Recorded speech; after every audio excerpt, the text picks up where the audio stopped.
Good morning, good afternoon, good evening, whenever you're watching this, folks.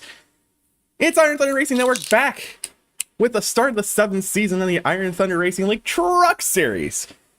Tonight we're at the virtual Daytona International Speedway, this famed 2.5 mile, very steep banked oval here in Daytona Beach, Florida, for, again, round number 1, and tonight's race of the Never Forget 200. This is the 22nd anniversary from that tragic day, September 11, 2001. We'll take a quick second here to have a moment of silence before we play our national anthem sung by Chris Stapleton to remember those we lost on that very tragic day.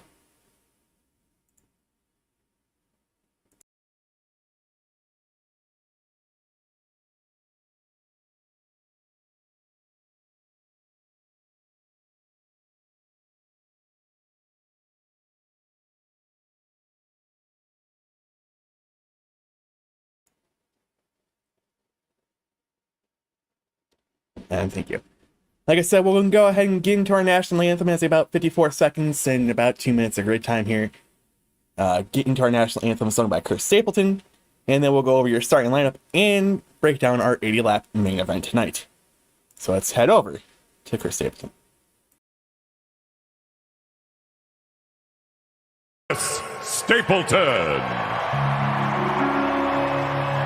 Oh, say, can you see by the dawn's early light what so proudly we hailed at the twilight's last gleaming, whose broad stripes and bright stars through the perilous fight. Oh, the ramparts we watched were so gallantly streaming, and the rockets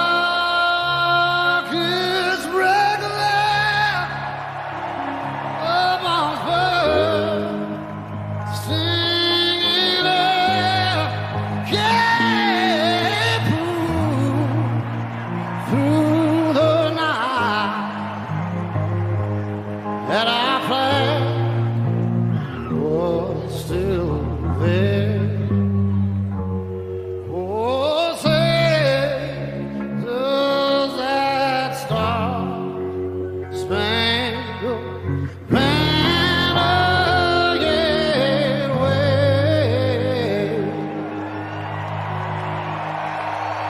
Oh, the land of the free and the home of the brave.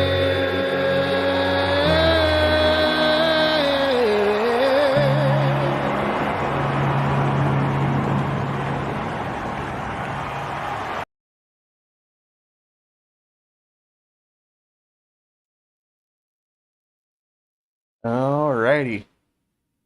National anthem is done. Driver meeting is set. Let's go ahead and take a look at your starting lineup for tonight. Oh, we need to load trading paints. We need to load trading paints.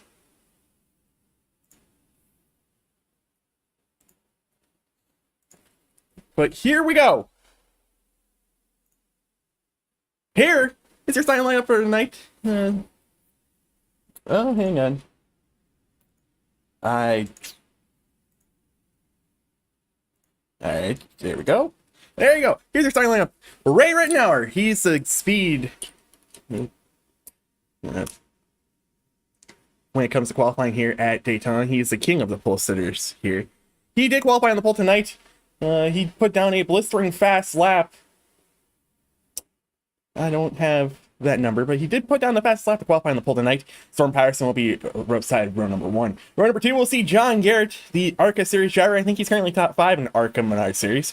And his outside will be Joseph C. Gordon making his first Iron Thunder Racing League start. And row number 3, we'll see Matt Klusterhuis in that 24 machine. And Roger Diebel, our Season 4 Iron Thunder Racing League Premier Series champion. Row number 4, we'll see Brandon Klusterhuis and Tressa Knott. Row 5, we'll see Chris Gale and Kevin Hash. Row number 6, we'll see Andy Casalova and Matt Cherry. Row 7 will be Matthew Walzenbeck and Brandon Pamertat. Row 8 will be Kelvin Mazur and Brian Mills. Row number 9, we'll see Sawyer Ott and Randy Caldwell. Row number 10, we'll see Paul. He put it in here. Majivka and George Balfang Jr., 2 teammates there in row number 10. Row number 11, we'll see Manning Gregory and his teammate Landon Polinsky. In row number 12, we'll see Paul Smith, Dave Madsen. Row number 13, we'll see Rob Stewart, Josh Coley. Row number 14 will be Matt Quick, Adam Boyles. Ryan Dingler will be 29th tonight. Dylan Hill will be 30th. 29 cars are set to potentially take the green flag tonight. It doesn't look like all 29 are here. So, there is that. But the 7th season, a little bit of a rough start here tonight, dealing with some technical difficulties. Sorry to sign 1080p. It's about ready to go here. On the right side of the screen, you're going to see a bunch of different colors. Those colors indicate which team they're racing for, so most teams are going to be together. If they're red, they are a free agent in the league. But with that being said, the green flag is in the air as we get ready for race number 1 here at Daytona.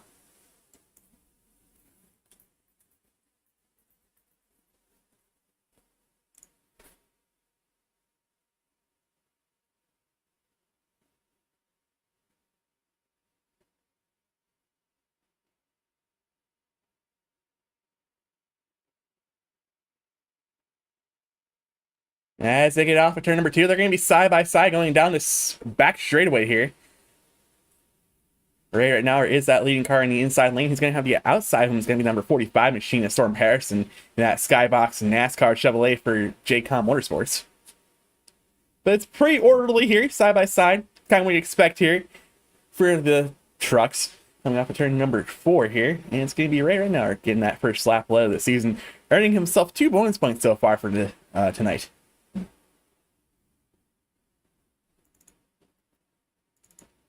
Taking a look here, the pack is racing pretty clean so far. Still 2 wide and whatnot. Interesting fact, since we last raced these trucks well over a year ago, now these trucks got the new damage model. So they're able to take a little bit more push. So they should be seeing a lot of big meaty pushes tonight. If you raise the wall a tiny bit, it's not going to really affect it like it has in years past. Tape configuration, that's all pretty much default set to a race. It's a lot of different interesting components when it comes to these trucks in season number 7 of the Truck Series. Outside line really not doing much here. It's going to be right now leading lap number 2. I know I've said in past broadcasts that inside line is usually where you want to be. They're going to have a little bit better run off of turn 4, off of turn number 2, because it's the shortest way around the track. Looking so far, it's calm up front towards a little bit back half of the pack. Trucks are, lagging back because, it is Daytona. Daytona is pretty used to, some rough action, some wrecks here and there. But you can see guys like Josh Coley, Paul Majivka, Matt Quick, Rob Stewart, they're all sitting a little bit back here off the main pack here.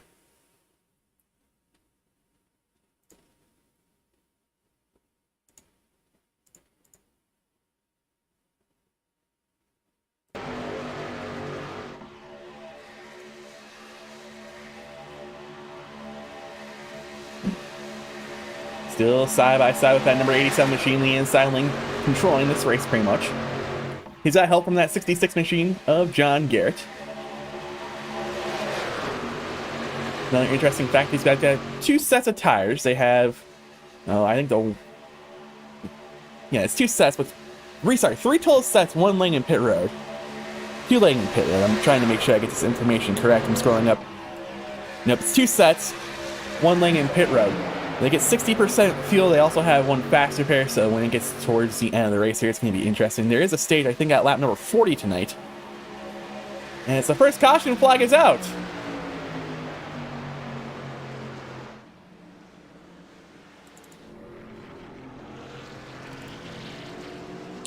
Well, let's go back here and see what happens.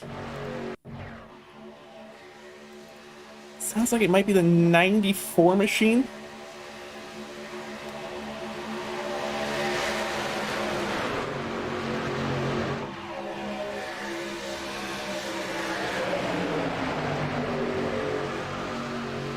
Trying to figure out where this Kazakh. Oh, there it is!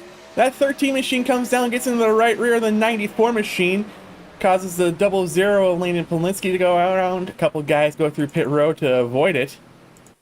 Let's watch this one more time from the 13 machine's perspective to see what happens here coming off of turn number 4.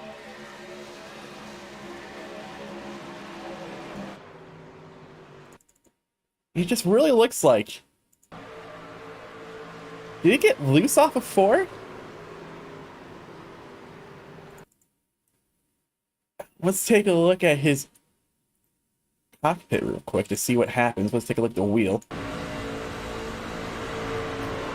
think it's a little bit too long there on the steering. You know, a lot of these guys probably using that 1401 steering box, so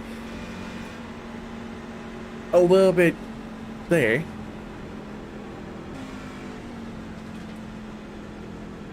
Yeah, that kind of seems a little bit interesting there. Why the 13 machine all of a sudden just hooked a left-hand turn off of turn number 4? There's reports over the chatter, potentially maybe some screen issues for him. But he will go ahead and come into his pit box. A lot of these guys are probably coming in, taking some fuel, topping off on the fuel. A lot of 5.7 seconds here we're seeing from most of these guys. You can see some extended time in the box for that 94 machine, that 00 machine. As they were a part of that wreck and got some damage. Taking also a look here to see if fast repairs potentially used from those guys. Doesn't currently look like a lot of those guys have used their fast repair. So we're trying to get timing scoring all updated, but I need to make a quick change to my timing screen because I do not need to see. I closed that up, didn't I? Hang on. There we go. Timing screen. We do not need to see that.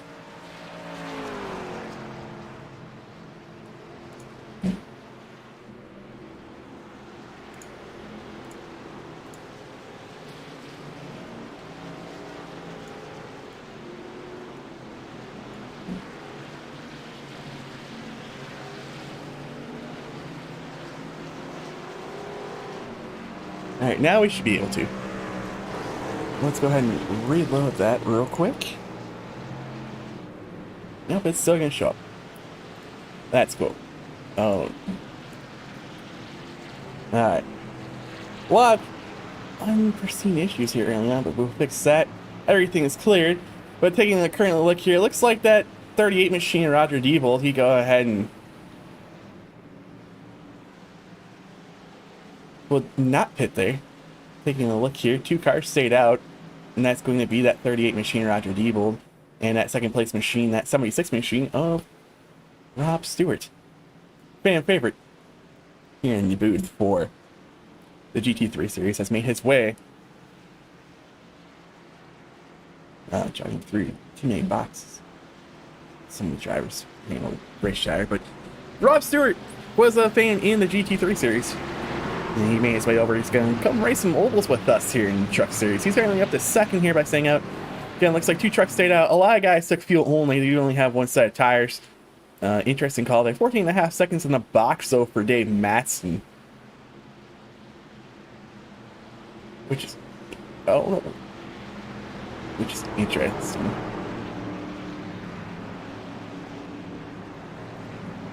Yeah, 27.9 on pit road for Adam Boyles. I don't know if he Might have sat on pit road just to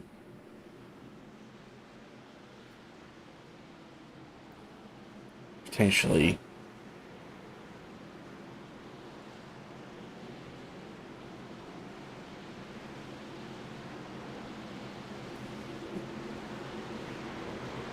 interesting. With some pit road issues here. The 03 machine at Kevin Hash drove through too many pit boxes on pit X, and we also, I think I heard the 25, I think also the 13. A lot of guys having some pit road issues here. Major one here looks like it's actually having potentially maybe having some connection issue. It could be on my end here, but that 03 machine here, that Ditech.com Chevrolet of Kevin Hash. Well, with that being said, the Pace truck's gonna go ahead and make a left-hand turn here. Get ready to come off turn number 4 as they enter the Geico restart zone. And the green flag is back out. We're getting ready to go back racing here at Daytona.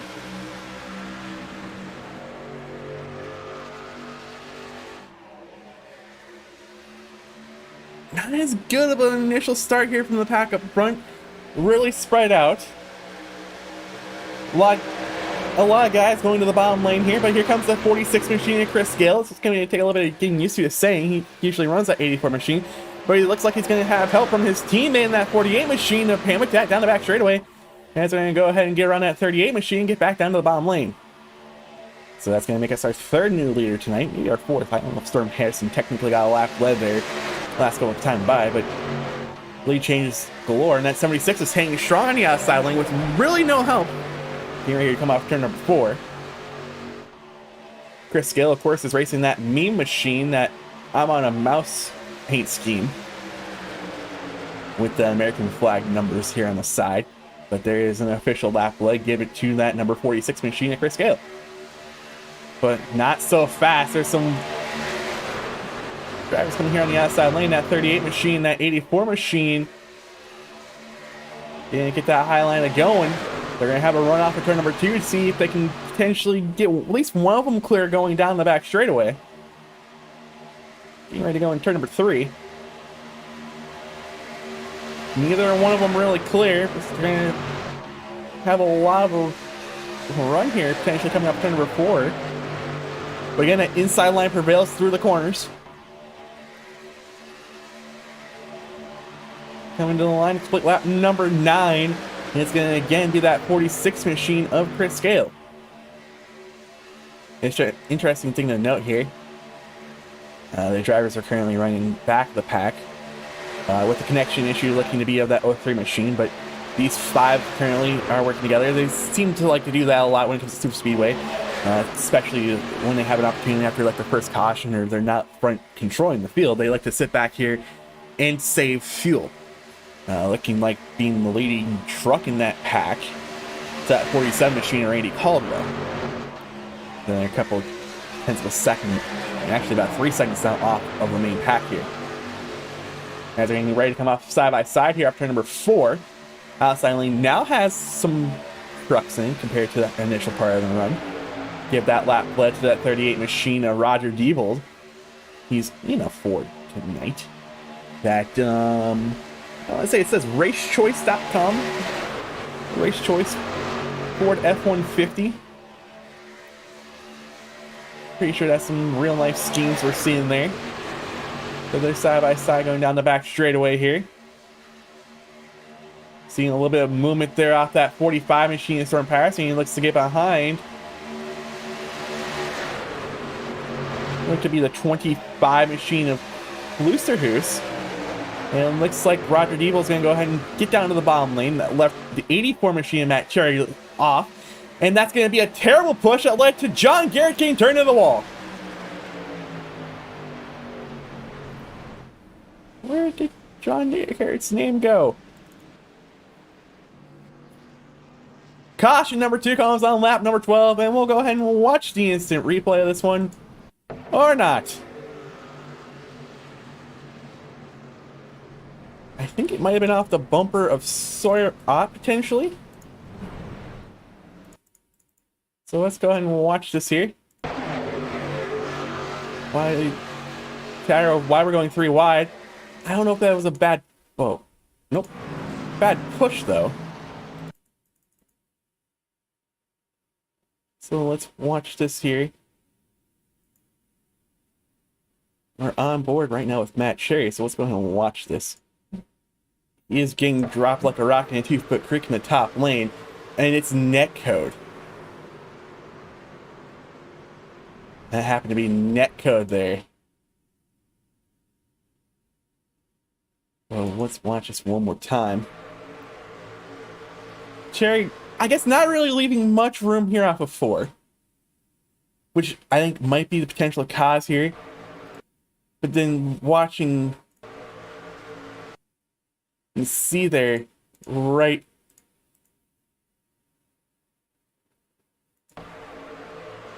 Yeah, there's the netcode. I'm trying to figure out... They were going 3 wide off of turn number 4 here. And it kind of looks like just a little bit of a room issue, potentially. It's a lot of time netcode is just kind of predicting where a driver is going to be. So you can kind of see, I don't know... It's really hard to kind of put... So you can see John goes up a tiny bit. Off a corner exit here, just a tiny bit. But I don't know if that's going to be enough to... I mean, it's clearly enough to cause a netcode. I don't... Let's watch it one more time. I think we still got time here. Right here. You see him go up, and that's when the netcode starts to happen. Starting to come up a tiny bit. Cherry is a little bit off the wall there. I mean, it's fine. He's giving himself some room. He's not really crowding anyone. But him... I don't know if it's him being off the wall just a tiny bit. Yeah, right there, you can see the netcode. There's just Super Speedway Racing. Some hard hit there from Kluser, who's in the back. That will look to be the 84 machine. The 15 machine at Treston Ott was also around in that one, trying to avoid it. Don't think he went around off the front end of anyone's bumper. Oh no, it does. Okay. Is in the back of the 25 machine as the wreck started to happen. 25, a little bit hesitant when it checked up there. But coming off of turn number 4 here, some trucks that come down pit road. Most of our front runners didn't come out. It looks like you're going to see from Roger Diebold on back, so 8th on back to come down pit road. Looks to be a lot of fuel-only stops for these guys. The guys coming down and fixing some damage. We do have some trucks still on pit road. You see that 47 machine might potentially... I don't know if he's on pit road. The 84 machine... I don't know what's... Did he call it a night? Is he still... No, he didn't call it. I don't think...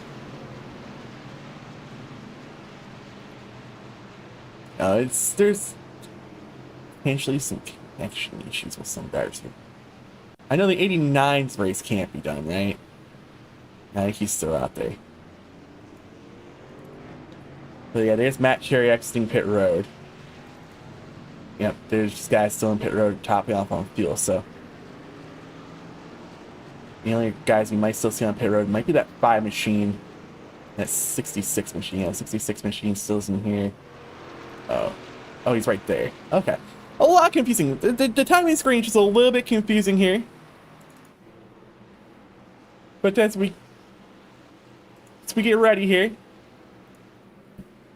They're side by side, the 46 machine. 46. So I'm paying attention here as they're telling them about potential stage ending situations, which happens on that 40. But the 46 machine, Chris Gill did choose the outside lane here on the restart. It's the only employing choice we have here, as iRacing hasn't implemented a choose cone yet. But he's going to have that 24 machine, that Storm Patterson, Jeff Gordon wannabe truck of Matt Kluser here. He's going to also have a damaged truck of the 25 machine, Brandon Kluser here. On the inside, you're going to see Brandon Permatat, Andy Casalova in that 35 machine, that Patriotic Iron Thunder Racing League machine of Storm Ott.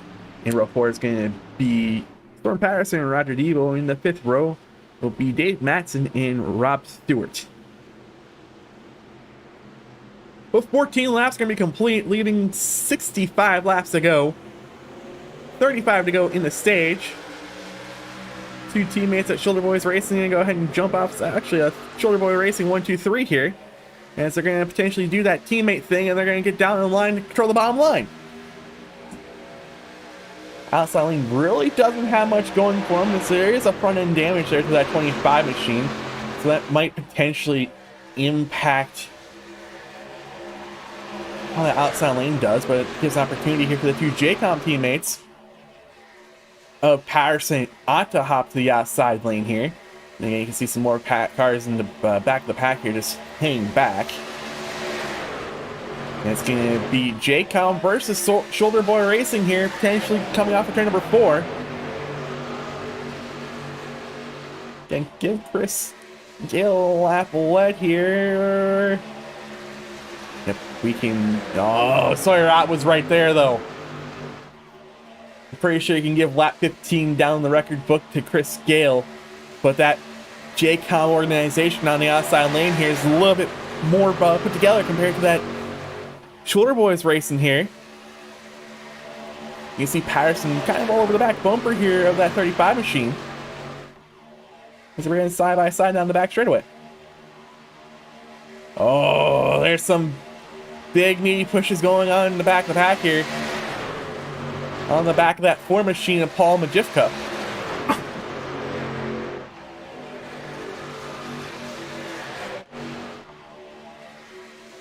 It's come to complete lap 16 here, and this time by it should be given to that 35 machine of Sawyer Ott. And that patriotic paint scheme tonight. You see a lot of drivers out there with them patriotic machines again. And you see Never Forget 200 22nd anniversary from that very tragic day 22 years ago. A lot of drivers that come out with some patriotic remembered schemes here. So it's going to be side by side, and you can see a lot of pushing going on the back bumper, that 35 machine from that 45 machine. Again, that inside line is going to prevail just a tiny bit in the corner entrance. Quarter entrance. And it's potentially going to be a decent push coming here from that 45 machine to give a little bit better of a lead here this time across the line for that 35 machine, giving another lap lead here. As we're approaching halfway in stage number 1 of the race tonight. There's only one stage, and halfway is the distance for the stage. Lap number 40. And I think it all depends if I remember talking about this. If the stage goes green till lap 40, then the caution will be on. If it comes out beforehand, then it'll be broke down to me once we get to that. But you can see a couple trucks there getting a little bit pushed, dipping a tire below the yellow line. Again, the yellow line is out of bounds here at the Super Speedway. Well, like next week, when I think we go to Atlanta, we go to Atlanta next week with these trucks. And you can see the 35 did dip below, gives the opportunity for that 45 to lead a lap. Storm Patterson getting his first lap led of the season. And that 35 and 25 are clear to go down if they want to. Them not choosing to go is going to potentially give an opportunity here for Sawyer Ott to get at least side by side, maybe to the rear quarter panel of Patterson. Going down the back straightaway, you can see the 09 says, "I've seen enough of this. Let me get behind. Let me follow these guys for a little bit." As it seems to be a little bit of a rough racing here for halfway through stage 1. But an opportunity for those two to go ahead and get clear into the bottom lane is going to dissipate, as Sawyer Ott and Chris Gill are going to be able to be side by side with him here coming off corner exit. But Patterson is clear to go down if he wants. Doesn't choose to, but he's going to go ahead and stay in the high line, complete lap number 19.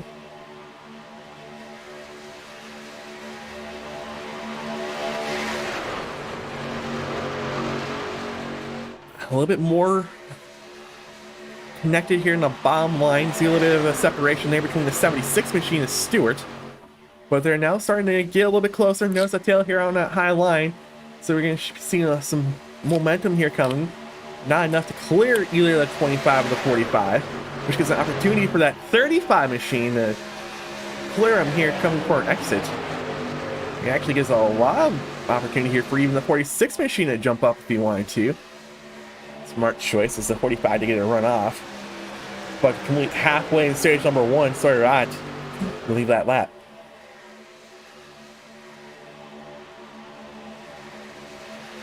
Quick check on the guys further back in the pack. Matson did just drop back to stick on tail end of this pack. And again, it's Coley, Quick, Hash, Rittenauer, Garrett, Majivka, Caldwell, 7 trucks, sitting about 4 seconds off the main pack. Potentially just saving fuel, watching these guys use their fast repairs. And by the way, I was given an update on some fast repair usage. One driver's use their fast repair, and that's going to be that 5 machine of Joseph C. Gordon, who is currently by himself on the racetrack, so he's potentially going to go a second lap down as soon as the pack gets to him. But it's still side by side, and there's a third lane foreman here with that 43 machine in that, I believe it was the police department of New York, city of New York, on the hood and the side of it, trying to pay remembrance again to all those brave men and soldiers, brave men and women who went out on that September 11, 22 years ago to help try to save as many lives as they could that day. But that outside move didn't work as he did get into the wall. So he's going to drop further on in the back of the pack, but he's not going to give up yet. He's still going to try that 3-wide move. Currently 3 wide outside of Wall fans and Mills.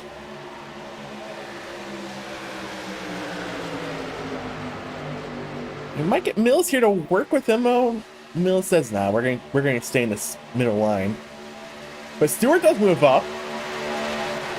I think he moved up because most of that second lane has moved up. But Stewart moves up also. It looks like that third line's going to just dissipate for now. And those 7 trucks that were about 4 seconds off the pack, they're back on that pack. That inside line, if they really want to get it single filed out, would be a long train, but we don't like train racing here in iRacing. But yeah, it looks like it's calmed down from 3-wide racing for now. As lap 23 goes in the book, give it to Sawyer Ott. And again, it's the JCOM teammates controlling the first 2 lines. 3 out of the first 6 trucks, so half the front pack is... Sorry, half the first 6 trucks are JCOM drivers. You can also see a couple shoulder boy racing drivers here. All 3 together in that inside line. Boyles will look to be in that 22 truck. Kind of giving that little bit of that middle look here, but not really much coming from it. He's going to step right behind him. I think he's also trying to just get laps under his belt, as 45 machine did drop below to that low line. Did see the opportunity to give himself clear, might give that 25 machine an opportunity to get some clean air and get some big meaty pushes from that 38 machine and Roger Diebold. 25 machine gets cleared, so it's now JCOM drivers 1, 2, 3 in the bottom lane. You're going to see the 38 machine and Roger Diebold, 76 machine and Rob Stewart, and the 43 machine and Kelvin Mosier all in the outside lane now. Looks to be 5 trucks, and you see some drivers are going to hit this time by.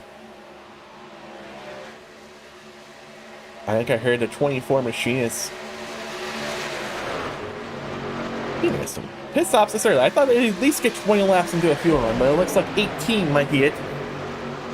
Oh, looks a little bit of contact there between the 38 machine and the 25 machine.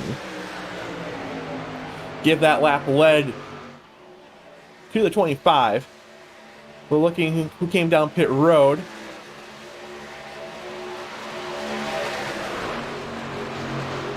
Look to be Shoulder Boys Racing. All 3 of them came down. We see the 84 machine come down.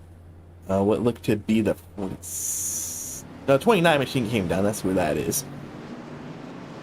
00 2209. So we just see some guys come down pit road that time.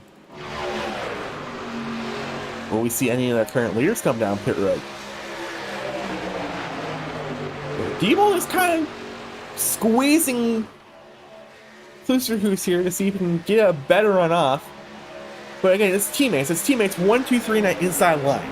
Those three are going to work together and try to make sure that inside line has the best push. As they're approaching that lap truck of Joseph C. Gordon, who I think is going to go... Yep, he's going to go third lane here. Smart choice, great choice. I appreciate him making that choice. Go ahead and give up another lap. But him doing that gives an opportunity, you know... He's only truck laps now, so he's in a good position to make sure he's on that. Gregory's still on pit road. Interesting, but we're going to see 25 come down this time. 35 truck also called that he's going to come in. I think we're going to see the 45. There's the 45 dip off.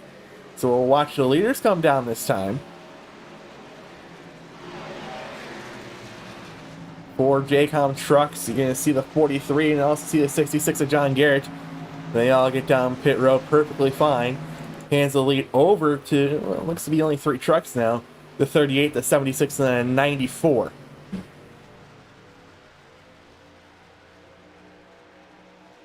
I don't know how much further these guys can go. They did pit 15 laps ago, so they do potentially have another 3, 4, 5 laps in them, which might be enough for them to get to the stage. So with them pitting 13 laps ago, when they pit underneath that last caution, they might be good enough to make it. But it looks like George said he was going to pit, but he didn't pit there, so they're going to run another lap. Taking a look at some guys who did pit already. They're currently all on the back straightaway. See Quick, Cully, Rittenauer, Hash, Caldwell. They pitted 3 laps ago. So these guys presumptively will be taking over the lead. Taking a look at Shore Boys Racing and Kosalova and Welsenbach. They're gonna merge together with these guys eventually. I mean, they outnumber them in trucks. It's 4 trucks compared to really not many. And you can still see out front here, 76 trucks actually going to take the lead. Interesting. He's going to lose the opportunity. He's going to have to drop back in line. He is clear. No, he's going to... He was clear to come down. Rob, you were clear to come down there.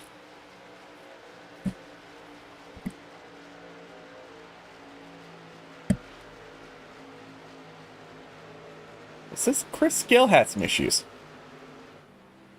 He didn't have issues. It was just or did he have issues? Hang on. What happened to Chris Gill here? Did he get speeding on the pit road? So he gets 2 laps down now. Interesting. Rittenauer's a lap down. My timing screen's all over the place, with drivers having connection issues and pit road. Timing screen's a little bit all over the place. But Gale is now a lap down. Taking a look at things, Rittenauer is a lap down. Gregory's a lap down. Smith's a lap down. Paul Majivka's a lap down. Majivka's, by the way, the 4th truck in line here, with Paul Smith right behind him. So when these 3 do come down pit road, go ahead and get the lap back. But they also do have a hard charging, well, not really a hard charging, they're 31 seconds behind this. Is again that second pack did come together with that first pack here. And it's now Sip and Shine, drivers of Quick and Coley, controlling the outside lanes here.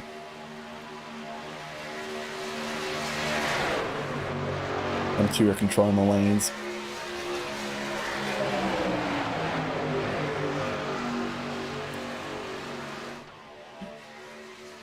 A lot of interestingness going on. But this will be your lead pack once our top 3 drivers of Stewart, Balfans, and Diebel pit. Once those 3 pit, which I think it's gotta become potentially in the next lap or 2. So there's no way these 3 are making it to the stage in 8 laps on the field. They've been out here 20 laps now. They again, it's usually it's about 21 laps for fuel. So did hear 38 call he was going to pit. I think the 94 who said he was going to pit a couple laps ago is going to pit with him. And that also means I think we're going to see the 76 truck also going to pit. So they're also calling out strategy here to see what's going to do them the best so they don't wreck on the pit road. But they're gonna lose a lot of time here. Potentially, maybe even to the second pack, who's 6 seconds behind the main pack, which is currently led by Tresnat, the Yacht Brothers.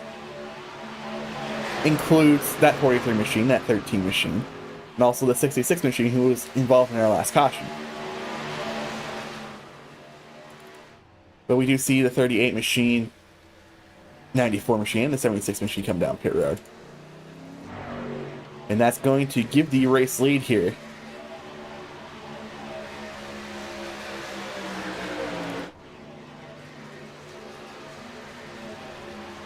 To Quick in the shipping side of Shine Bros.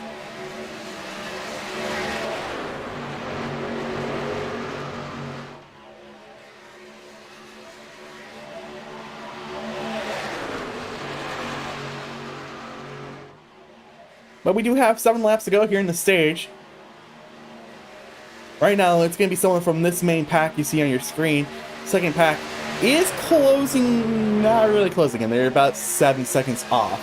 But it's also going to pick up the 38 machine and the 94 machine. So they're going to add 2 more trucks to their 6-7 trucks group here. And it says Stewart. Oh, no, there's Stewart. Say Stewart didn't have issues.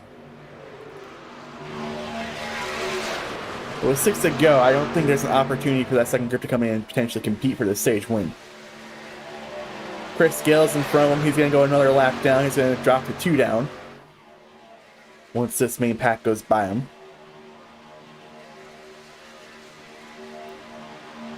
There he goes. He goes the second lap down. Takes the high line. Great job by him. But give lap number 35 led to this Angry Cat psychedelic truck. A very common truck for the 89 machine you see every week. Nothing new here from him. So I kind of like. I kind of hate it, but I also kind of like that he's well known for this machine. If you see this machine, you can always go, "Yep, that's Matt Quick." If he ever changed his scheme, I think we'd have to ask him if he's okay and if we need to get him help. But we are at 5 to go left in the stage. Right now, it looks like we potentially could be green to the end of the stage. And you can see further back in that pack there, it looks to be that 13 machine and the 66 machine. Either A, trying to make something work, or B, saying, let's just get to the back of this pack. I think they were trying to race there, and that's going to interrupt this pack's momentum here of potentially trying to catch the pack in front of them. Before to go in the stage, side by side is Quick and Coley into turn number 1. I forgot to do this, but here's your weather for tonight. Track temp air temp 66 degrees, track temp is 68 degrees. It's partly cloudy night here in Daytona, with relative humidity of 1%, and that's the same 1% we've seen everywhere else, even in the GT3 series. And again, they're side by side here for the lead. Wells boxing outside lane in the number 29 machine. He's gonna also have that Talladega Nights paint scheme machine at Andy Costello over behind him. Coming to 3 to go on the stage. Next time by, we'll see pit road closed. Give an opportunity to get a couple of track backs here. Again, we're at Daytona International Speedway here in Daytona Beach, USA. Track opened in 1959. Yeah, it's a 2.5 mile super speedway. And the race distance is 200 miles, not 198. It is 200 miles. That's the wrong road. And they're side by side, pretty well formed lanes here. Inside line's going to get a little bit better run into the corner. I think the outside line's going to have a decent run coming out the corner as we're going to come to two to go to the stage.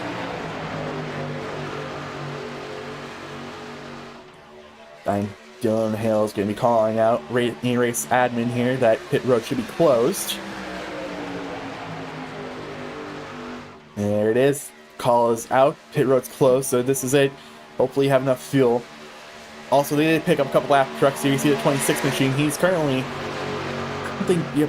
battling, so there's a lot of battles going on here in the next 2 laps. We're going to have the battle for the stage win. I think it's going to be potentially between Coley and Quick. Wouldn't be surprised if we see someone a little bit further back in the pack here, like Boyles or Matson, try to dip out and get that high line going here. But then you also have the battle for the lucky dog. I can see that 26 machine a little further on in the back of the pack here, and that 87 machine. Those two guys, who I'm just going to make a grand assumption here, had speeding penalties on pit road. They're currently battling for the lucky dog. So right now it's in favor of Gregory. Right now, after starting on the pole, currently sitting 26, I think, trying to fight for his lap back. As we're on the last lap of the stage, and right here to go, half a lap to go. Nothing really coming behind these guys. It's still going to be Quick and Coley. There goes Boyles, but no one really goes with him. It's got opportunity to fall right back in line. Unless some miraculous run comes for either Hash or Coley. Go ahead and give the one and only stage here off for turn number 4. To the 89 machine of Matt Quick. Top 10 for the stage.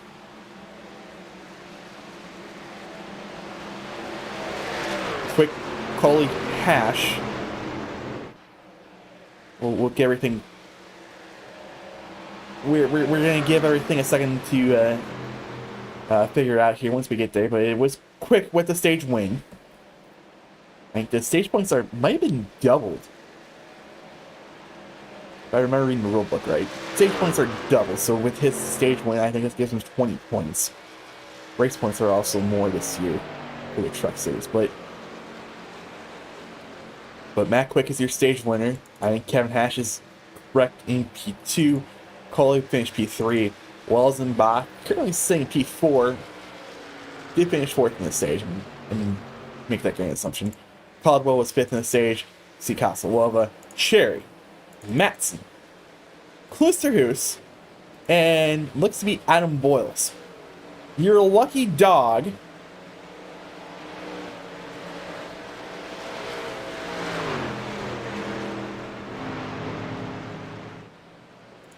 What happened to Storm Bears?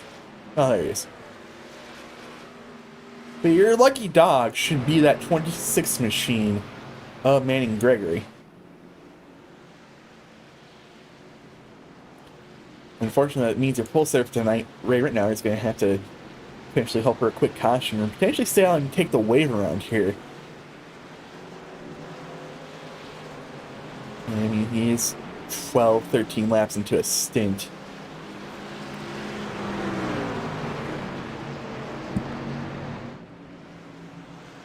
So there is that. I'm fully expecting everyone to come down pit road. Give me TV3, please.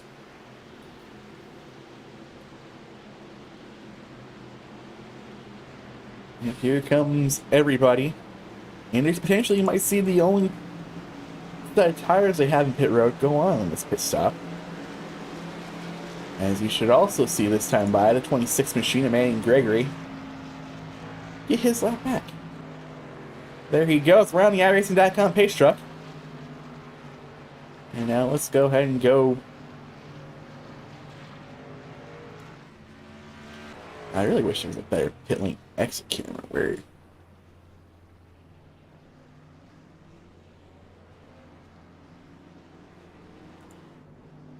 isn't really one. But it does look like 24 machine and Matt Klusterhuis to get out the pit road first. Did not take tires. That might be an interesting thing to note here. He spent 8.5 seconds in this box. You see Quick Caldwell, Welzenbach take a set of tires. Tristan Ott took no tires. Dave Matson took a set of tires. You see most of the field that time took a set of tires. You did not see, again, Klusterhuis and Tristan Ott put on tires that time by. We were just past halfway here, and then never forget 200. When we get a restart, it should be about 36 laps to go. They should be getting a restart on lap number 45.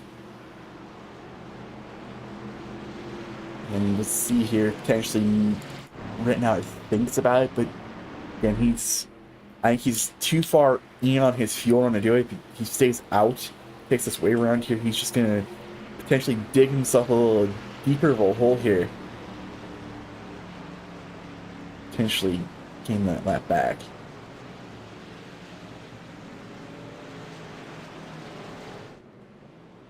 But we should be seeing the lights turn off the pace truck this time. They did, do a great thing maybe a year ago in their build of shortening the pace laps here. Oh no, Rittenauer stays out! The Rittenauer is going to go ahead and stay out, take that wave around, and hope for a caution immediately on the restart. But we did just run 35 laps without a caution here. So here goes Rittenauer. You're also going to see that 5 machine of Joseph C. Gordon. He should go ahead and get that wave around. This is going to be the Matthews on the front row. Matthew Klusterhuis and Matthew Welzenbach. Getting ready to lead this field back to green again with 36 laps to go. Trying to take a quick look at the chat for the night.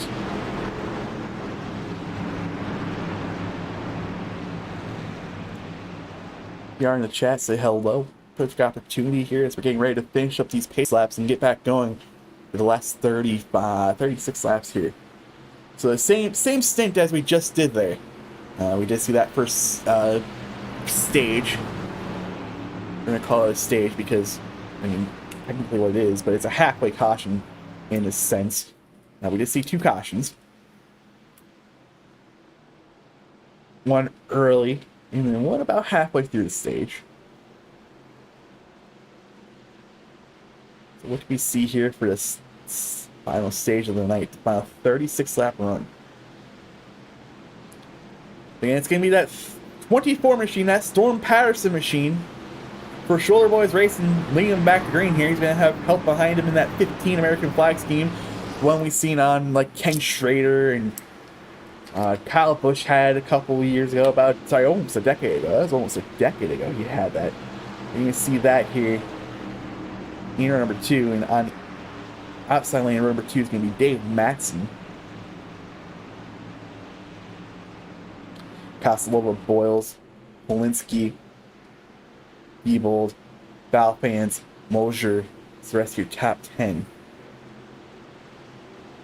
But Klusterhuis looks to be the only one out here on old tires. As he gets the green flag, it's ready to go back racing here for the second half of the race tonight.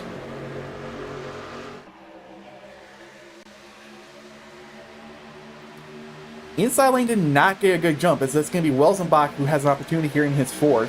One blowing like 5 Fords in the field tonight. Yeah, opportunity there in turn 1 to say he was the leader. They're going to be really side by side here going down the back straightaway. See the 47 machine dipped out. He's going to drop back there, get with his teammates. Oh no, he's really dropping back. He's going to fall way off the pace here. That's an interesting thing to note there. He dropped way off the pace. But back out front, give the lead that time by to that 29 machine of Matt Welzenbach. Again, interesting thing to note here. First 2 trucks on the inside line are on old tires. They only took fuel only.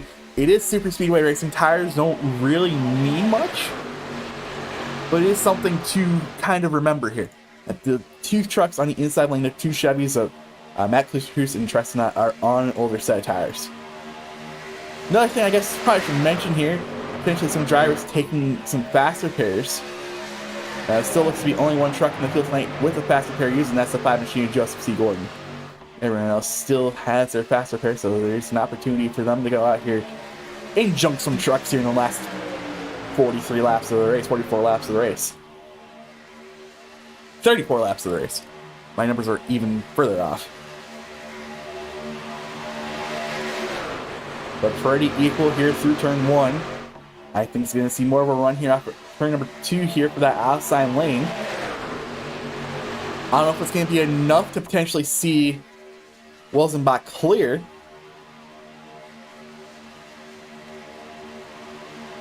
And his truck's not having a little bit of overheating issue, had to back off. And he's going to have an okay run off the corner.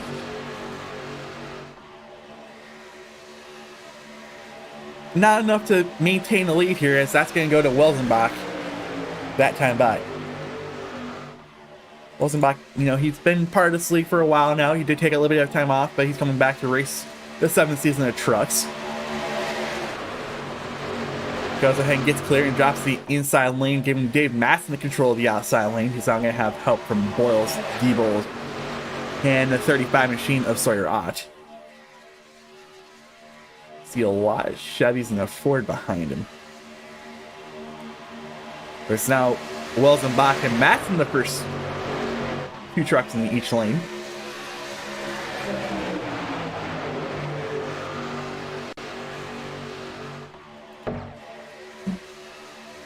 A little further back in the pack here again. Just a lot of 2 wide racing, and then you get these guys who are playing it safe, knowing that there's 32 laps to go, and anything can happen. A lot of these drivers still have their faster pair. Some big meaty blocks might come, some big meaty moves, some 3 wide racing. They all know that's still coming. And that's what I've seen back there. Those guys are, I guess, like the super speedway kings of the league. They know what to expect. They know when to go. They clearly knew when to go. They knew when to come down pit road towards the end of stage number 1, because they came out front.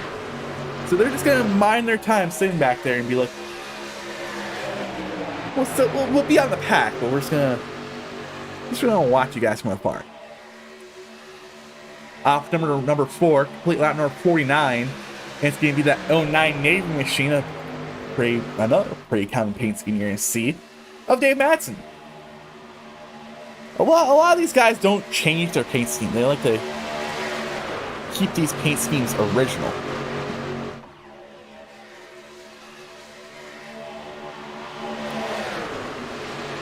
You see, even Adam Boyles, he raced that. Ooh, someone's in the wall back there. Was the 25 machine in the wall back there? Interesting. But there's a 3rd line, led by Brandon Closer, who's coming on the outside here. And Dave Matson did not do anything with it. It's going to be 2 trucks. And gave it to the line that time. I think the 29 might have got it. The 25 was right there. But Diebold, see what Patterson and company was able to do. And it's going to hop into the 3rd line, leaving the 22 and the 09 to sit there and see what they can do by themselves. A little bit of a surge off of turn number 2 for those 2. And it's going to be 3 wide for 2 lanes. A much more prominent 3rd line has developed. There is that. You got drivers like Brandon Kluster, Storm Patterson, Roger Diebold, Sawyer Ott can drop to the middle lane here, and Kluster drops down in front of Wilsenbach, leaving Patterson now to pretty much just drop like a rock in a 2-foot creek.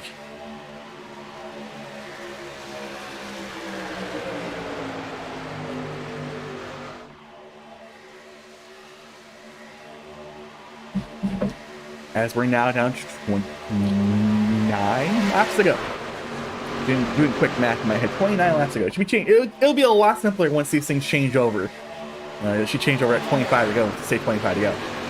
But Kluster, who's dropping the inside line, is not really doing much of a favor, as Matson's going to get help from Boyles and Diebold again. Potentially even get 2 trucks clear here. Here goes Boyle. Here goes Matson in the inside lane. That's going to cause Kluster, who's to give a pretty decent push to that 22 machine.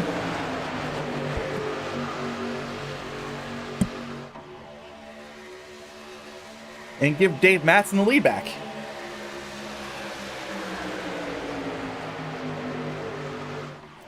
Coming to 28 to go. Boyle's going to hop back outside here. Get help from that 38 machine, Roger Diebold.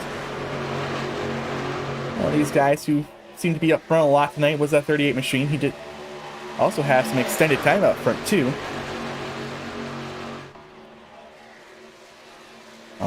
Storm looked to potentially take it middle 3 wide. He thought about it for a split second, but he decided not to. He decided to stay behind that 38 machine to help give that outside line some help here.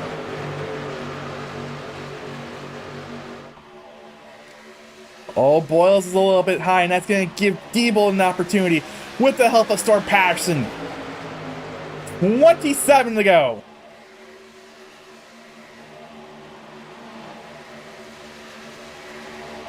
If I know one thing, if it comes towards the end of the race, one truck I would want pushing me would be that 45 machine. You saw him give a heck of a push with that 25 machine to get him up front.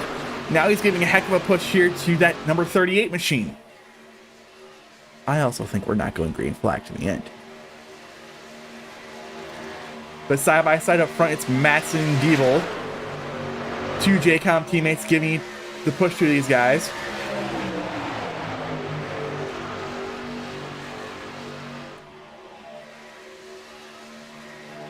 And at the line, it's Patterson's getting really, not really. People did have opportunity to dip down here, but not for long. Oh, they do get clear going into turn 1. As Rittenauer goes a lap down, you know it's going to happen because he needed to pit. He took the wave around. So right now he has the first truck 1 lap down. Gale and Gordon are multiple laps down, so he's right now in a prime position if caution does come out to get his lap back, as long as he's not involved in the caution.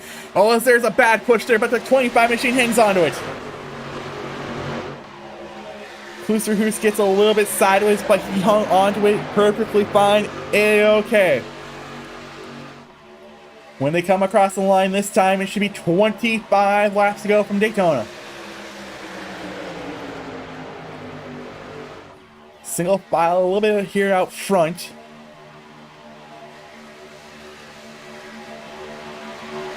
My number's wrong. No, my numbers aren't wrong.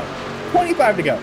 I'm trying to do quick math, and then if you remember, I guess the last week it was Walmart math, so we're right. It's okay. 25 to go. And the outside lane has dissipated just a tiny bit, but it's now led by the 2 JCOM teammates and the lap down truck of Chris Gale. See what those two can do. They might also be taking a little bit calmer pushes right now. As Welzenbach goes to the outside lane here as he sees that 25 machine get a run to get right off, come off turn number 4. And he's going to use the help of the 25 machine to get him to the lead here with 24 laps to go.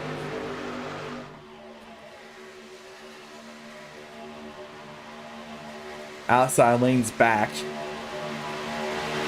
And we're just waiting for that clear line to go. But they also do need to remember here, there is one more pit stop to go. And they're approaching that presumptive fuel window potentially here in the next 3 laps where they should be able to good to make it with again without green white checker. There is 2 green white checkered attempts allowed in the league, so there is that.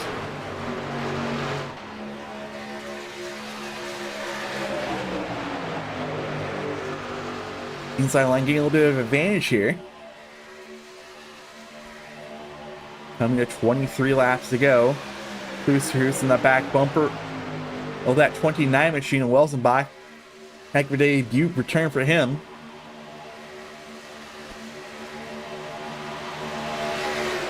Leading laps here tonight. And kept that 29 machine pretty clear. And clean.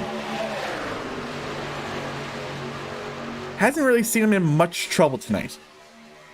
And there is a truck up off in the distance. I'm going to guess that might be potentially that 5 truck up off in the distance there. They're going to approach a lap truck here at some point. But the outside lane is getting a heck of a run, as that's a bad push across the front bumper of Diebold. They save it! 4 wide, Welzenbach trying to merge back in. That's off the front bumper of Klusterhuis. How did they save that? Let's go ahead, watch this from the far chase on the 29 machine. Let's go back and watch this. Go back 20 seconds. Alright, we need to go a little bit further back.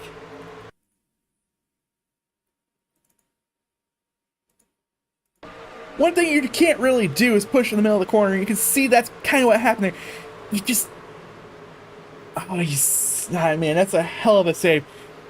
Announcer Jinx, we were talking about how he's kept that truck pretty clean tonight. Well, man, they're happened to make a lot of contact and now has quarter panel damage. But hell of a save for that 29 machine. Again, pushing in the middle of the corner usually doesn't go well, but he was able to hang on to it, and that's something I like to see. And that gave opportunity for the 25 machine to take a lead with the help of the 35 machine behind him. And the lap truck on their outside is Chris Gunn, that Shoulder Boys Racing powered by All Gas TV machine. He's going to try to see if he can get his lap back the old-fashioned way. Diebold. Sorry, not Diebold. That was Bell fans. Look to get a little bit loose there.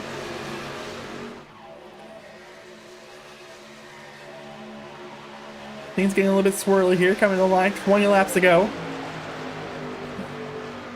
Should change to say 20 to go, right? No, it doesn't. Might be 15 to go. I think you take a look when I changed that to say laps to go. I thought I said change at 25. I could even. But we're at 20 laps to go. Dale's attempt to potentially get that lap back the old-fashioned way, not really working, as they are in their fuel window, by the way. See, hearing some trucks now calling out to pit. Heard the 24 machine. I think I heard the 66 machine. I'm hearing a lot of guys come down pit road and potentially make this final stop of the race. And you can see a lot of them dip down here. That's almost the majority of the front pack dip down there to make the green flag pit stop.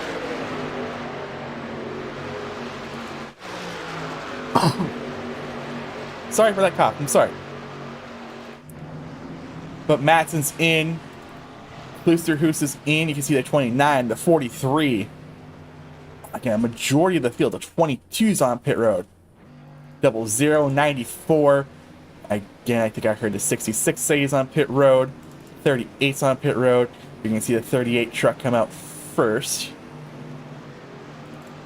With Polinsky, Mosier. It's a little bit of separation. They're gonna have a little bit too much. Oh, that's gonna be bad for Wilsenbach. He crossed the yellow line. But we did here 25, pretty much the rest of the field. Oh, Sawyer, I think he got it down to 55 miles. Well, it might be 60 actually on pit road here. So there is the rest of the field. But it's Quick, Coley, Caldwell, Hash. They're still on track here with Rittenauer, who's still lapped down because of these guys in front of him. But Patterson, Kloosterhoos, Ott, they're on pit road. But they're getting ready to leave pit road. Two trucks by themselves.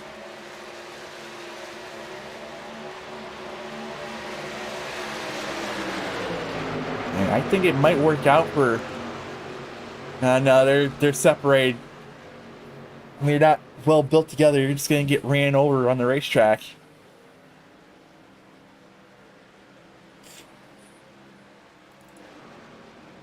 Yeah, this is going to change a lot of things here. And Sargot does get back on the racetrack. But again, they're not really put together.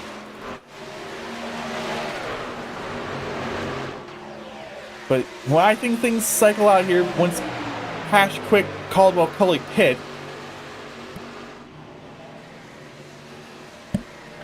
it's going to give the lead to the two Shoulder Boy Racing guys who are on the lead lap of Pamatat and Kloosterhoos.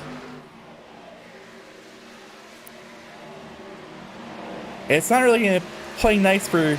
I guess they did get into this pack okay. Of Kloosterhoos, Brandon Kloosterhoos, and Boyles, Tress, and Ott. And you can see there they go around. Quick, Coley, Hash. But they're not in a bad position here for those guys. They're still within the main pack with green coming on the line, 16 laps to go. But it also didn't play out bad for Polinsky and Diebold either. Or Sawyer-Rott. Sawyer-Rott was able to maintain and stay within that lead pack. It just doesn't, when you don't come out in pit road with a bunch of trucks together, it usually doesn't pan out well. And now seeing that these guys are, I mean, specifically Polinsky, Diebold, and Ott, they were able to maintain with this main pack is a very interesting thing to see. And then you can also see a little bit further on, they might actually fall off the pack here. They're not really well built together. Hash and Coley. Oh, that'll potentially be a little bit of a net code there between Ott and Bell fans. Could be wrong.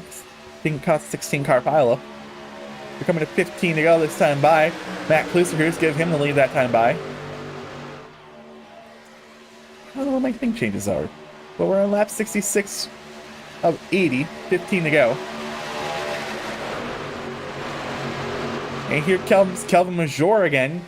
Trying to get that high line going. Trying to take the run he's got.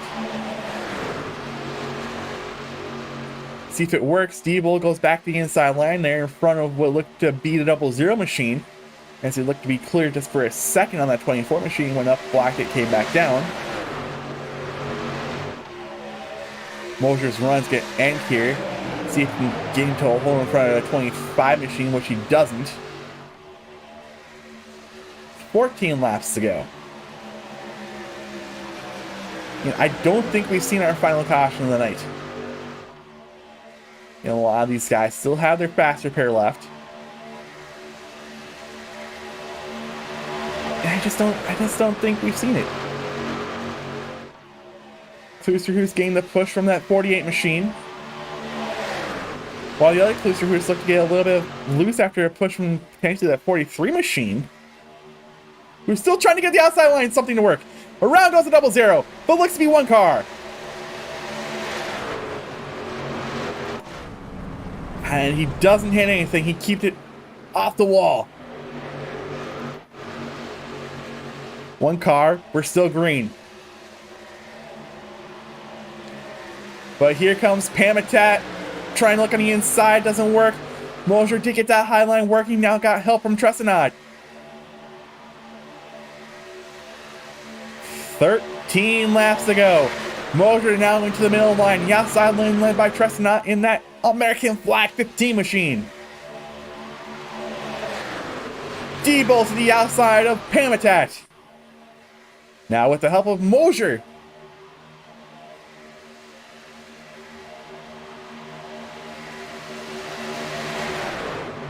They're 3 wide for most of this pack.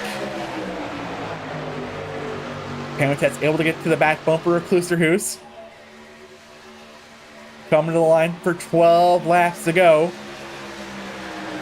And it'll be Klusterhuis here as they're 3 wide for the lead. By the way, it's 3 JCOM trucks in the outside lane there with that 33 machine of Josh Coley.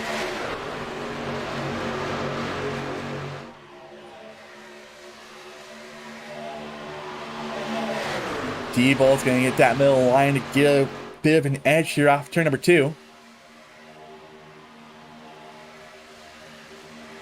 Sorry, Ott hops the high line. Couple left trucks. A block down the middle bottom lane there for that 38 machine. The 15 machine drops to try to see if they can block any potential run off the 43 machine, which gives an opportunity for that 25 machine. As you can see, Diebold blocks that. Some pushing. 11 to go. 12 to go. Again, Walmart math. Klusterhuis using that high line. Again, he's got the help from the 45 machine. Oh, that's going to be a bad push. And the caution comes out. Down goes a 25 machine off the front bumper of the 45 machine. It just looks like maybe the 25 machine with the most damage here. The 15 looks to have some damage. So let's go ahead and go back with that 25 machine. And watch how this one unfolds. We're going to even pause this real quick and we'll go from a better camera angle.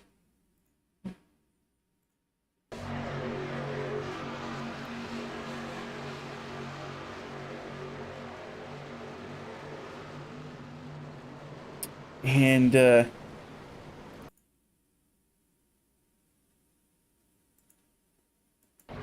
watching this one, trying to go block that. It originally looked like it was a bad push from the 45 machine, but it looked like Brandon was trying to come down and get in front of that second lane. I mean, he was clear for a split second, but that split second's gone. But damage to the 35 machine, damage to the 15 machine, damage to the 38 machine, the 45 machine for sure. But one more time.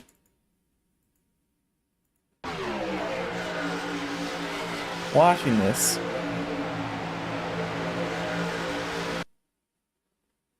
He was clear. He was a split second. That split second was gone. And it's really only damaged 4 trucks for sure.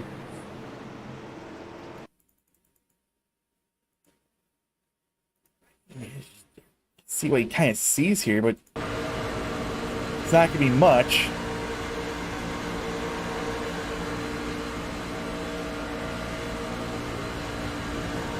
Yeah, you don't really see much.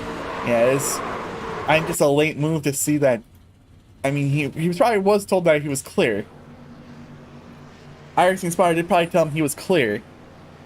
That clear lane he had was gone the moment he went to make that move.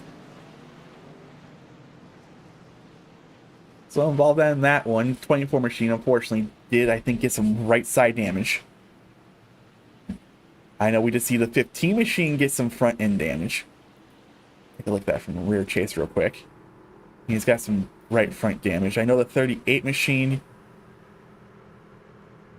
got some damage. The 45 machine did come down pit road. The 38 machine did get some damage, but actually might have used a quick fix. We did see the 35 machine get some damage. His truck looks fine.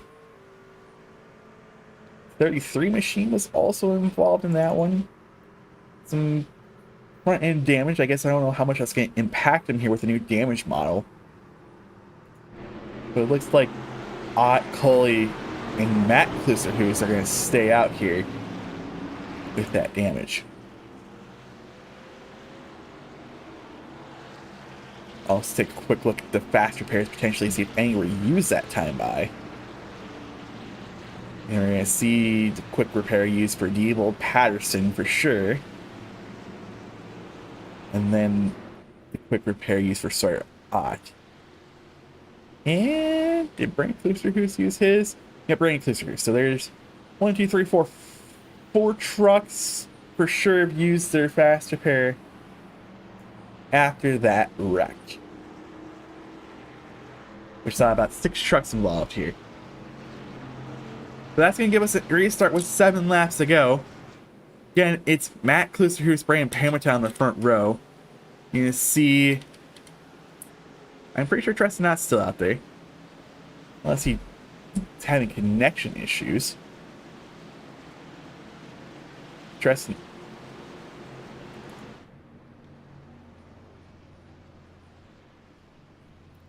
Huh. He was just out there, so I don't know what happened to him. Row 2 is going to be Welzenbach and Cully. Row 3 will be Kelvin Mosier and Matt Cherry. Row 4 is going to be Andy Kostalova, John Garrett. It's going to be George Balfance and Paul Smith in row 5. top 10 coming back to the 7 to go mark here from Daytona.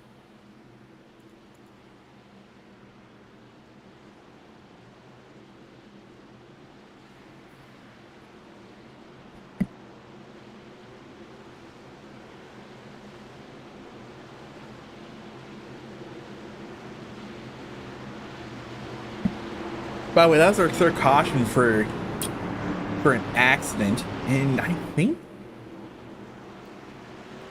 I'm still trying to figure out what's wrong with that 15 machine at Trust not. See, we did see him stay out. I think he might have fell out due to connection issues. But here we go, getting ready to come up to turn number 4. It's going to be the 24 and 48, 2 historic numbers in NASCAR, leading them back to the green flag here for 7 to go.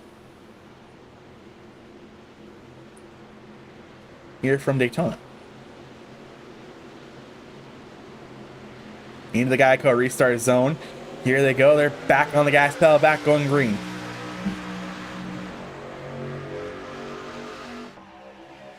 Hughes does get clear. Look to be some teammate work going on up front here, getting to the outside lane here, leaving Welzenbach by himself in the bottom lane. Through turn number 1. Paul Smith potentially looking for a third line here. Doesn't really do much with it. You're going to see what looks to be the 76 machine as trucks are all over the place here on the back straightaway. And I don't know why. That doesn't make sense. We had trucks all over the place back there. Welzenbach's able to get that inside line back going here. But it's going to be coming off turn number 4. Looks to be the outside lane of the 24 machine, and Matt Klusterhuis getting pushed by Brain Pamitat. You can see Debo go high. Quick also going high. Trying to get that third line developed here with 6 laps to go. There goes Storm Patterson in front of that 38 machine. We're also going to see what looks to be the 25 machine back there in that high line. We're going to have a third line. They're 4 wide. 76 machine, the 12 machine, that's probably too bad. I don't know, there's a truck on the apron, there are trucks everywhere. They were 4 wide for a split second, now they're back down to 3 wide. Coming to 5 laps to go. Give that lap lead. It looks like the 24 machine's going to have enough momentum to lead it here at 5 to go. Still 3 wide for about 4 rows. That outside lane's really not going anywhere quite yet. I see Coley potentially sneaking himself in that third lane. There he goes. His teammate Matt Quick's out there, so that numbers in the inside lane are starting to dissipate. Pamitat really pushing Klusterhuis here. Mosier trying to take it 3 wide. He thinks better of it. Here comes Matt Cherry up the middle. Mosier to the middle. Welzenbach thought about it, but it's too late. Coming to line, 4 laps to go. It's going to be Kelvin Mosier. And here comes Matt Cherry to the bottom lane. 3 wide for the lead. Oh, they're not really giving each other room here. Mosier guy to the side of Klusterhuis here going to the 1. They're 3 wide for 6 rows. Cherry is clear for a second, but that second has gone. Klusterhuis out front. 2 wide, now 3 wide going through turn 3. John Garrett thought about making it 4, and there it goes! Caution flags down, that's going to take Welzenbach. Stewart, Garrett, Quick, Patterson, Klusterhuis. Manning Gregory looks to arc a break his way through it. Treston Ott comes through, Diebel gets through. Sorry for that cough. But let's go and watch this one.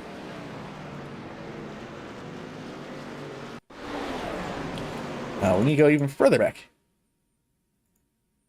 I just saw this one to come.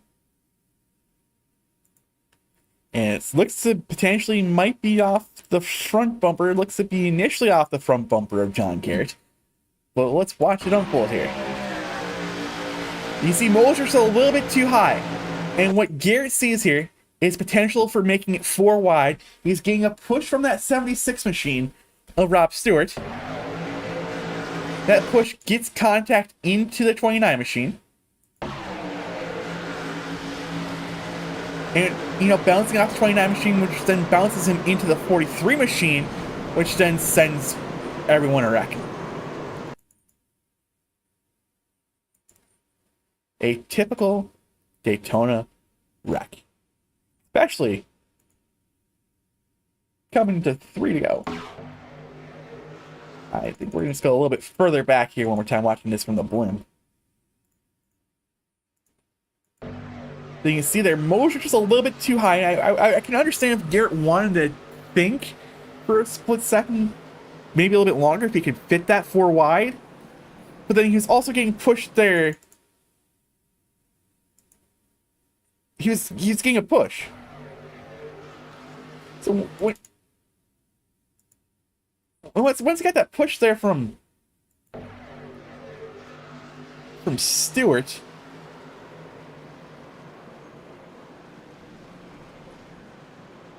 Ryan Mills also got involved. I guess Gregory didn't really. Well, let's watch it here. Now I'm kind of interested to see what the 26. You get a big knee. Oh, really late to the break, so I guess he kind of did arc a break into the wreck because they were wrecking, and then it's hard to tell. And that there is what caused Patterson to get involved. Is his late reaction to the wreck.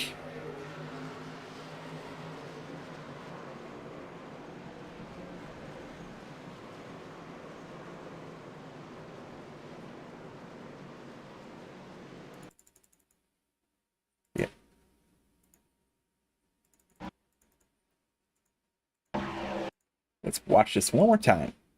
You can see here, motor's a little bit too high into 3. There was a hole there for a split second, but then it's just a bad push from Stewart.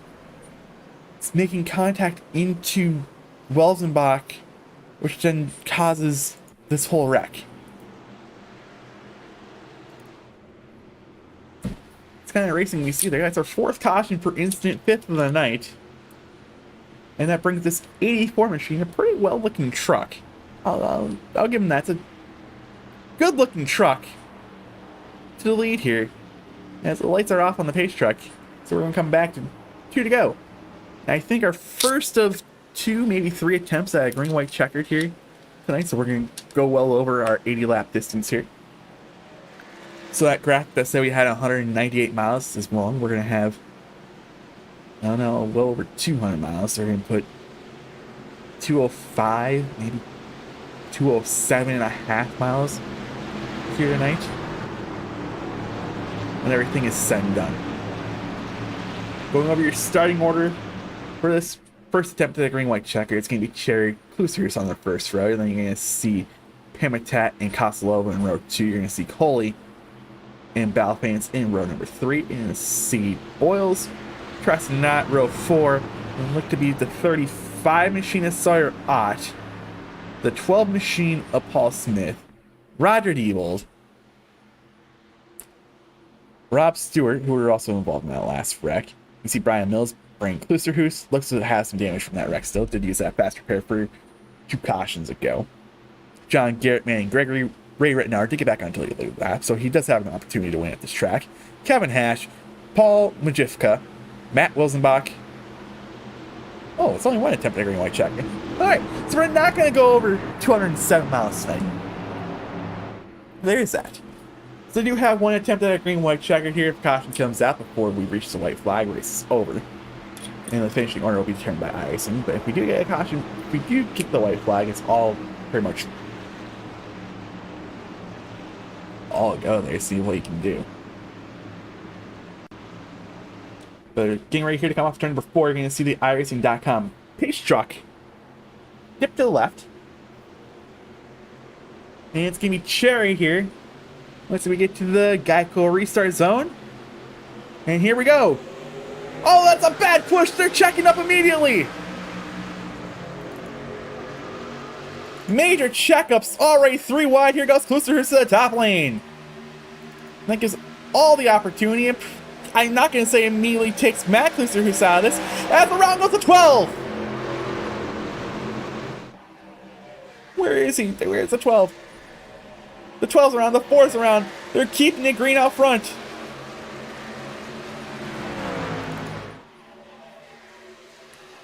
Pamitat on the outside lane with the help from Blue looks to be Sawyer Adam Boyles. Through 3 and 4. Do we make it back to the white flag?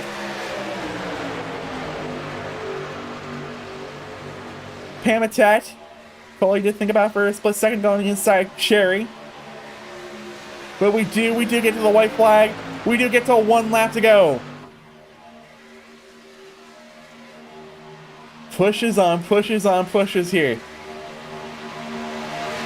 It's Pamitat and Cherry, the first 2 trucks here. Who's going to be the first truck to try to make it 3 wide? Down the back straightaway for the last time. There's a truck in the wall that looks to be the 35 machine. Looks like he might got some help there from maybe the old 9 machine. But here goes Sawyer into the middle. Pamitat to cover. Cherry to the inside. Ott's around. Oh no, there goes Josh Coley! Coming to the line, they're wrecking everywhere! To the outside, Steebold! To the line, it's Matt Cherry! And out of nowhere, surviving all that chaos to come finish P3 is Ray Rittenauer. Josh Berry finished second. Again, Matt Cherry is a race winner to never forget. 200 tonight.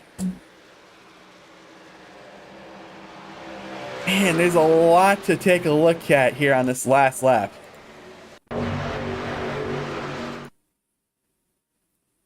Let's see, where do we want to start?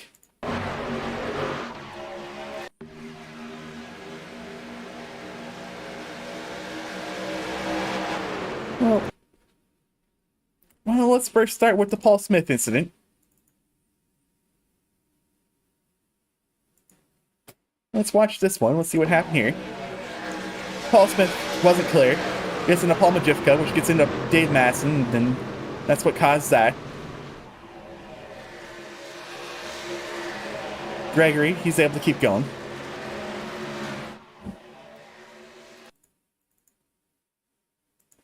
Let's fast forward to this last couple of wrecks here. Get to the white flag, okay.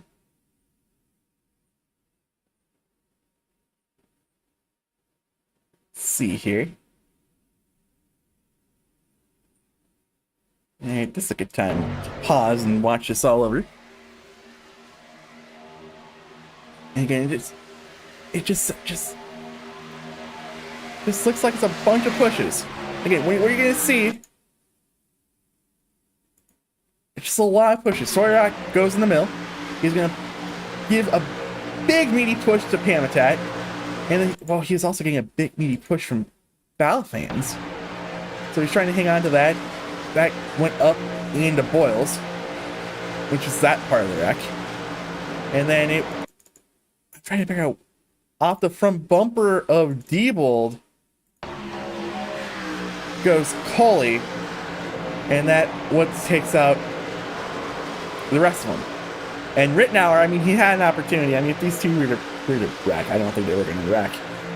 Did have an opportunity to come from 17th at first to win that one. Yeah, it was Matt Cherry with a win tonight. 4/100ths of a second over Roger Diebold. And now this means I have to find where everyone's at in Discord. So who should we pull up first? I think Ray's not in here, so we'll go from... Oh no, Ray is in here. Alright. Do we go from third to first, or do we go first to third? I think we go first to third. Let's go first to third. And that means we get to start by pulling up two guys who happen to be in the same Discord channel together. Your race winner tonight, the 84 machine of Matt Cherry. Hang on, I need to unmute you before we start talking your interview here. There we go. Congratulations on the win tonight. Did you think Roger might potentially side draft you, turn you in the wall there coming to line? Was that going through your mind, or were you thinking you had this one? Not really. I mean, I knew he was coming up to help at some point. You know, he kept trying to get there, but you know, until that wreck happened, you know, he avoided that and he got there. But I think he was going to go high on me. I just went where he was going to kind of kill his run.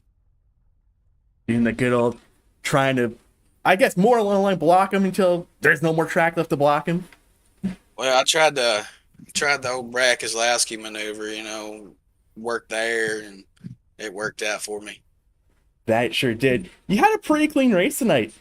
Were you surprised by, I think, that 35 some lap run we had there end stage one, and that fact that we had 2 green flag pit stops tonight? Yeah, I mean, the race overall, you know, it was green for the most part. You know, I got caught up in that early wreck there early on because I think it was the 76 put us 3 wide, and I got trapped on the outside, and I started falling back, and I think it was John Garrett that cut across my nose, and I put him in the wall, and caution came out. But you know, we only had a little bit of damage. It wasn't much. It was like 30 seconds or something like that, and we got it fixed, and you know, it was like the truck was fine. Thanks. You're thankful for that new damage model. Yeah, I'm thankful for that new damage model because the old damage model, this race would have been over. It'd been over for a lot of trucks probably after that second caution, that netcode caution. That's the caution you're talking about. Yeah. Well, I don't know what win number is this for you in the truck series. You by chance know that? I don't know. I think I got like through all the series, I think I had like 14. So I think maybe this makes 15.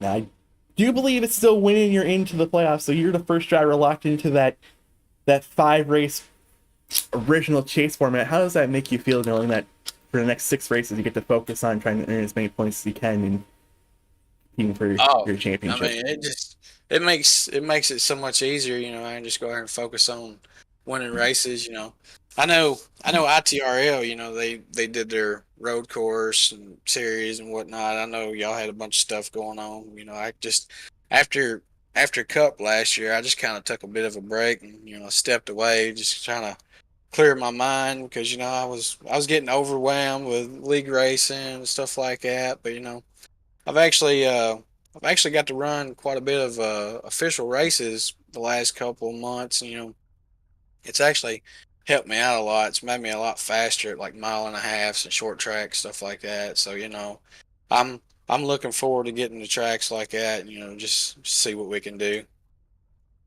What's your thoughts on going to Old Atlanta next Monday? Oh, I like Atlanta. Old Atlanta. The new Atlanta, I'm not much of a fan of, but Old Atlanta, yeah, I love that place in the truck. I actually won the championship race there, I think 2 seasons ago. Did we do a championship? I thought that was Texas. It's one of those similar shaped. It was the one that Will LaRue won at Atlanta. Oh. Okay. I think I know which one you're talking about now. Yeah. Well, before we go ahead and let you go back down there and celebrate with, I think Roger still might be on there. Or he's somewhere in the Discord. There he is. Before we go ahead and let you go celebrate your win with Roger and whoever the hell else you want to celebrate your win with, is there anyone you'd like to give a shout out to and thanks for your win tonight?